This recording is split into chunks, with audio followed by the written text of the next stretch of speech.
Hey guys, Matt Walksler here at Wheels Through Time. We're back on our Drive for History event. Just got finished taking the 1915 Harley-Davidson single speed around the building for a couple laps. It's running absolutely perfect. This week we've been highlighting our teens era motorcycle exhibit, really tracing everything back to some of the earliest motorcycles here in the Wheels Through Time collection. This 1915 Harley single speed, one of our absolute favorite motorcycles to ride. With that being said, it's not the only early American motorcycle that gets ridden about here. A couple of my favorite machines with quite a great story, actually, and some really, really fond memories are the three Indians here. The three Indians, earliest Indian in the collection, actually earliest motorcycle in the collection, is our 1903 Indian, single speed, small displacement, direct drive. This is what we call a Camelback. So it got its name for the Camelback gas tank right on the rear section. Now, Indians were made in Springfield, Massachusetts as early as 1901. This example, a 1903 model, was found less than 100 miles from the original Indian factory. So very likely the furthest the bike made it in its lifetime until being discovered by my dad, I think in the late 1990s. Incredible machine, and of course, as you can guess, it's in running condition. My dad actually had a chance to race this bike at the Barber Motorsports Museum Race of the Century. Race of the Century is a race for 100-year-old and older bikes only. He raced this bike in 2006 against Bruce Linsday on his 1905 Harley. Really neat story. Oldest running Harley in the world versus the oldest running Indian in the world, as it would be. Dale emerged victorious on the 1903 Indian and captured his first checkered flag of the Race of the Century. So 100-year-old and older bikes only at the Century race. So it's always neat. Every year there's a new breed of competition. These two motorcycles right here have both been raced in numerous Century races. The 1912 Indian twin cylinder.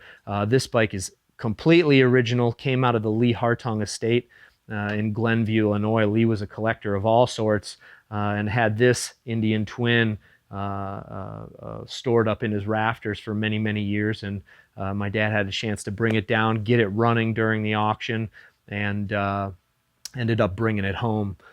This machine, 1911 Indian single cylinder. Now this machine is actually quite a unique bike. Again, completely original condition. And one thing a lot of people notice first is these three big canisters here. Early on, early on motorcycles were battery ignition, quickly replaced.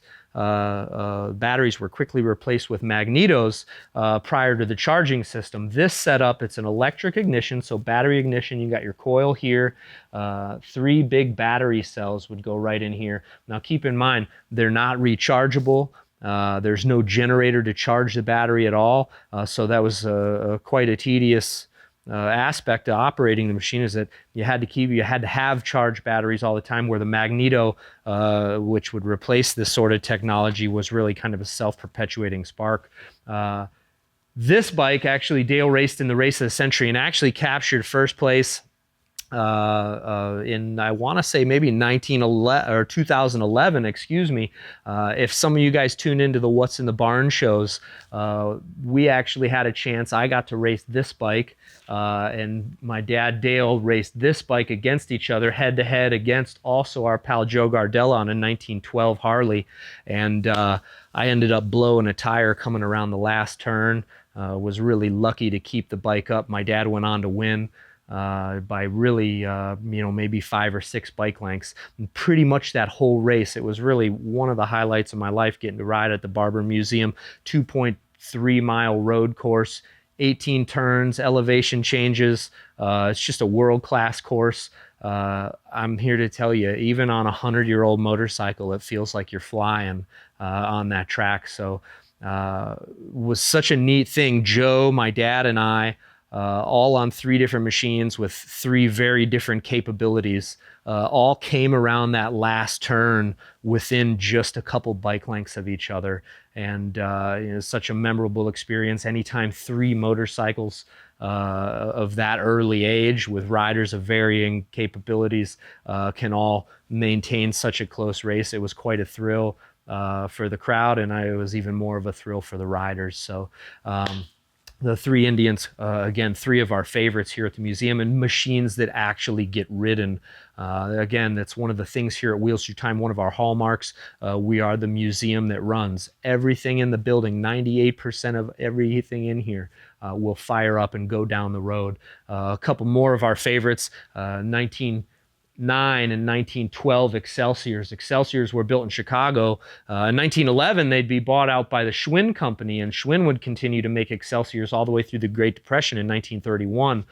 The 9 Excelsior over in the corner, that's a pre-Schwinn Excelsior. So atmospheric intake, belt drive, primitive machine. As you get into the little bit later bike, the 1912, mechanical intake, 1,000cc engine. They're quite a bit more capable, even though it's got the belt drive. This thing, you get down the road really good. Excelsiors were quite amazing machines, and again, made through 1931, when really the depths of the Depression caused Ignis Schwinn to really shut everything but the bicycle business down. So moving on this way, guys, the 1914 Popes were made in Westfield, Massachusetts, and again, primitive machinery, atmospheric intake valve. So what you see is this one here doesn't have a push rod. The only thing opening the valve is suction from the piston. 100 years later, we know that's too late, not long enough, not high enough. Incredible limiter on performance, but back then that was the only way they really knew how to do it. I always say the term modern motorcycle was kind of redefined many times over the years when they came out with the rocker arm and push rod mechanical intake valve. That really changed the capabilities of motorcycles, and the way I kind of put it, redefined the term modern motorcycle altogether. The Pope's, another of our favorites here, gets ridden around the property quite a bit.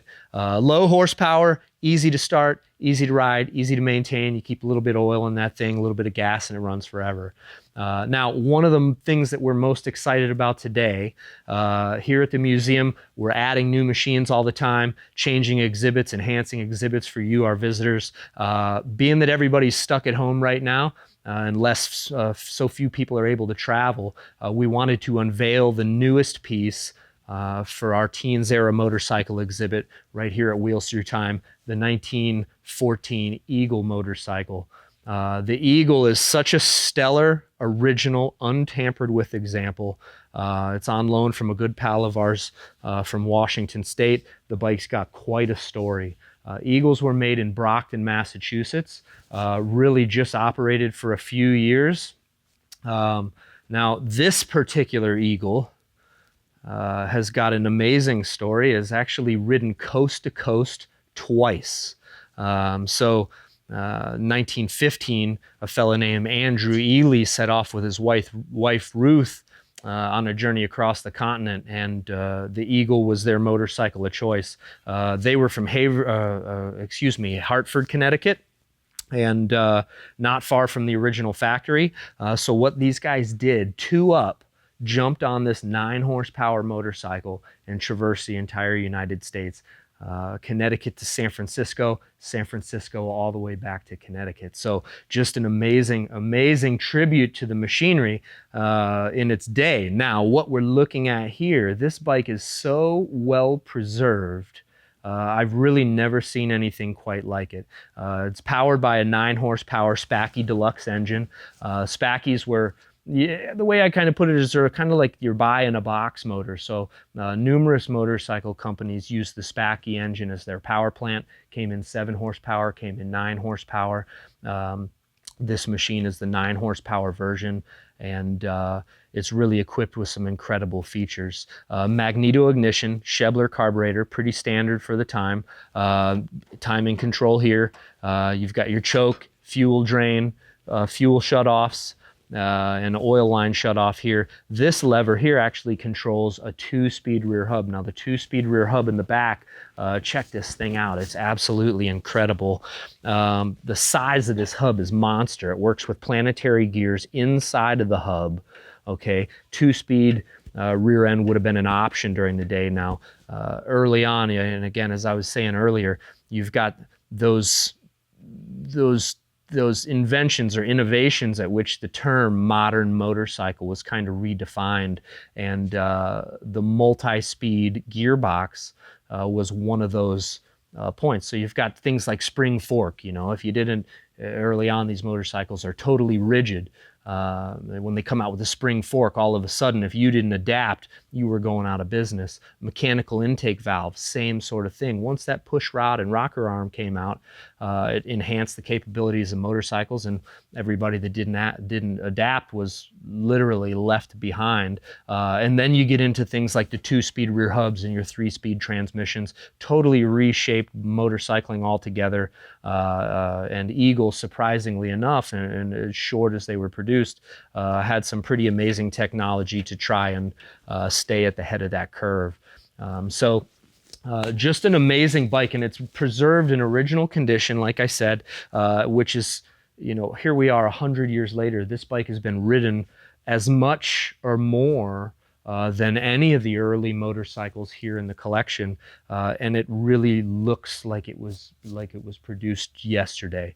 The bike shows virtually zero signs of wear. The paint's obviously aged as in 100 years, but the parts themselves, incredible original nickel plating. The fit and finish of everything is perfect. You can just tell the machine is not worn out one bit. It's really a testament, like I said, not just to the equipment itself, but to how well Mr. Ely preserved this bike over the so many years that he owned it. Now, this bike has been in the same family since it was brand new. The grandson of the original owner still retains the bike today. He loaned the bike to the museum, and we're proud to display it. Just one amazing piece, and hopefully here soon we'll have the opportunity to get it running. And come on over to this side, Steve. One of the neat things, check this out, is again, you got 2-speed lever here. The clutch works on this is actually what we call an Eclipse motor clutch. It works on the left hand grip. Left hand grip usually controls your timing. They did the timing control here. The controls up front are very much similar to the Marsh motorcycle. Again, Marsh was made in Brockton, Massachusetts. This is probably something that they either borrowed from Marsh or maybe purchased from a common manufacturer. Pedal start, big chain on the other side with the pedals. One of the neat things on this is, you know, a lot of these bikes early on, they had fuel primers. Okay, so they have a primer cup, and many of the machines have a plunger style gas cap. This one, this bike actually has an original cup here, still got nickel plated, and what you would do is you would fill this with fuel, take it over to the other side here, and these little ports actually open up and allow you to dribble gas in towards the intake valve. Now that did a couple things. For cold weather starting, when your oil thickens up, that gas really thinned the oil out, acted as a solvent. On top of that, it puts fuel near your spark plug and allows you to prime the machine and start the machine just a little bit easier. Now I feel this bike was probably quite possibly ordered with the intention of riding it coast to coast. It's got a larger capacity gas tank than standard. Again, it's equipped with the buddy seat, and now you've got just a little bit of suspension here on the buddy seat. If you can imagine riding rough, bumpy dirt and muddy roads coast to coast, you know, the lady on the back of this machine was one tough gal, that's for sure. Now, Ely made his coast-to-coast trip. The first trip was, I believe, in approximately 4 weeks, and he ended up in San Francisco. He actually kept a journal along the way. One of my favorite quotes from Mr. Ely, our trip, both going west and returning east, involved a degree of endurance and hardship that one could not experience in any other way. The chief source of pleasure grows out of the unusual experiences encountered rather than from any picturesque scenery or any good roads. And it's just typical of the American motorcyclist. The joy is in the ride. The joy is in being on the motorcycle and experiencing what the machine has to offer. Again, 1915 Eagle, incredible machine. Make sure you check this out when you get to Wheels Through Time. It'll be on display right here in our teen shop. I'm incredibly proud to have this machine on display. Thanks for tuning into our Drive for History, guys. If you like what we're doing, make sure you visit wheelsthroughtime.com and make a contribution today. Thanks for helping fuel the museum that runs, and we'll see you next time.